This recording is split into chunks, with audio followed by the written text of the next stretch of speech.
The calm of the afternoon was shattered by a sharp voice cutting through the air. "Excuse me, mister. James, is that the voice I hear?" I turned from wrestling a bulky box out of my truck, squinting into the sunlight. There, arms crossed on the edge of my freshly claimed lawn, stood a woman exuding self-importance so thick it rivaled the humidity. "I assume you got the notice I left on your door," she said. "The notice?" "Oh yes, the typed one typed in this day and age taped to my front door within 6 hours of signing the closing papers, before I'd even unpacked half my stuff." "You mean the one about the visual nuisance?" I asked, trying to mask the exhaustion in my voice. MOVYing was tiring enough without instant neighborhood commentary. "Exactly," she huffed, adjusting a comically official laminated badge pinned to her floral vest. "Temporary construction tools, ladders, wires, any valuable storage incurs fines. We uphold standards here in Pine Hollow Estates." This was Deborah, though I'd later discover her real name was Cynthia. She insisted, however, on being called Madam Vice President of the Neighborhood Enhancement Committee, a title far too grandiose for the sleepy, tree-lined cul-de-sac. That encounter was my introduction to the reasonable HOA rules I thought I'd agreed to when I bought the place. All I'd wanted was a 1-acre lot, a modern house far from the city's noise, a haven where an electrical engineer like me could tinker in solitude. I'm a quiet guy, low maintenance, not one to spark neighborhood feuds. The HOA charter seemed fair on paper, but paper didn't account for Deborah. At first, I dismissed the notice. Some people crave control like plants crave sunlight, a small annoyance. I underestimated her. This wasn't casual meddling, it was calculated, passive-aggressive precision. Over the next few weeks, she flagged my perfectly standard mailbox for being non-regulation height, it matched 3 others, and cited me for valuable trash cans as I wheeled them back from the curb.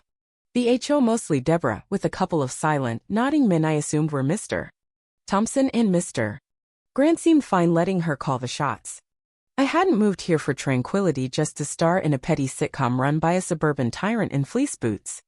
Those early clashes of notice, the mailbox, the trash can, were irksome but bearable. Then came the real shock, not in a letter, but on my utility bill, nearly due $200 higher than the month before. It made no sense. Had I left my workshop tools running? I checked everything. Power draw was normal. What was draining my electricity? Days later, strolling past my house's front, I noticed the outdoor outlet cover slightly ajar. Wind?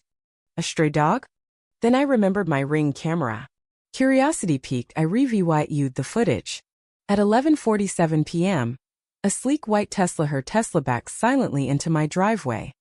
A thick charging cable stretched from my outlet to her car. Out stepped Deborah, leopard print robe flapping, phone flashlight guiding her like an entitled midnight bandit. I replayed it thrice, disbelief battling fury. She wasn't subtle. Night after night, sometimes in daylight, she treated my property like a public charging station. The absurdity fueled my anger. The game had shifted. Confrontation was on the table, but yelling wouldn't faze someone this bold. The next afternoon, spotting Deborah tending her flawless rose bushes likely watered, I suspected, via my well I approached calmly. "Deborah," I began, voice steady, "we need to discuss my outdoor outlet." She straightened, brushing imaginary dirt from her gardening gloves. "Oh? Is there an issue, Mr. James?" she cooed, feigning innocence. "There is," I replied. "My camera caught your Tesla charging from it multiple times over weeks, including last night. It's wired to my panel and spiked my bill." She blinked, a master of fake shock. "Your outlet?" I assumed it was a shared community one for Eve's right there in the yard. "It's attached to my house," I said, pointing to the locked, weather-sealed cover. "Not communal." Her mask slipped, annoyance flickering. "Well," she huffed, "it's not like you use it. You don't even own an EV. What's the fuss?" I stared, floored by her gall. "The fuss, Deborah, is you've been stealing my electricity without asking." "Stops now." "I'm securing it." Her lips thinned. "Fine, whatever." She turned back to her roses. I replaced the weak lock with a heavy-duty zip tie. 2 days later it was cut. I upgraded to a unique key lock.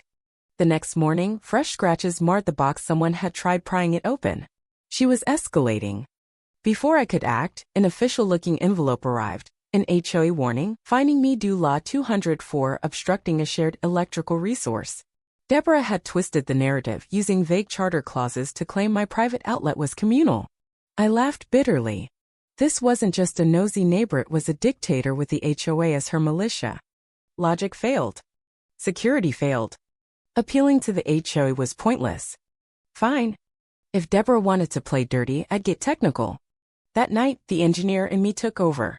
I dug out an old irrigation controller and a fake rock cover, perfect camouflage. Inside, I built a low-voltage relay circuit non-lethal. Think static shock plus calibrated to trip her Tesla's sensitive electronics, causing 5 minutes of flickering lights and dashboard chaos. I considered calling my friend Ethan, a Tesla expert, but this was personal. I installed it near the outlet, linked it to my camera, and waited. 3 nights later, her headlights swept my lawn. She plugged in, strutted off. 5 minutes passed. Showtime. Her Tesla's lights blinked wildly, dashboard erupting in error messages, reds, yellows, dings echoing faintly. She burst out, yanking the cable, staring at her car, then my house, face twisted in rage. She stormed over, pounding my door. "You," she shrieked. I opened it, feigning sleepiness, coffee in hand. "What did you do?" "My car's possessed satanic tech." "Deborah, it's midnight," I said, sipping. "What's wrong with your car?" She sputtered, thrown by my calm. "It went nuts after I plugged in." "Your outlet did this." I frowned. "Looks fine from here." "Maybe call Tesla roadside." But that wasn't all. As she raged, my real irrigation system, suspected of her illegal tap, counted down. With a gurgle, septic waste pumped into her prize planters. She stormed off, vowing revenge. She didn't apologize. Instead, she rallied neighbors, claiming her car was sabotaged by a techno-anarchist. Another HA letter accused me of endangering her property and spiritually disrupting communal goodwill. Logic was dead. Time for proof. I installed a smart power monitor and extra cameras, logging every watt she stole. Over 10 days, she charged 9 more times 74 kilowatt-hours, $187.24 worth. I had her on VUI Deo timestamped. At the HOA meeting, Deborah ranted, painting me as a VUI lane.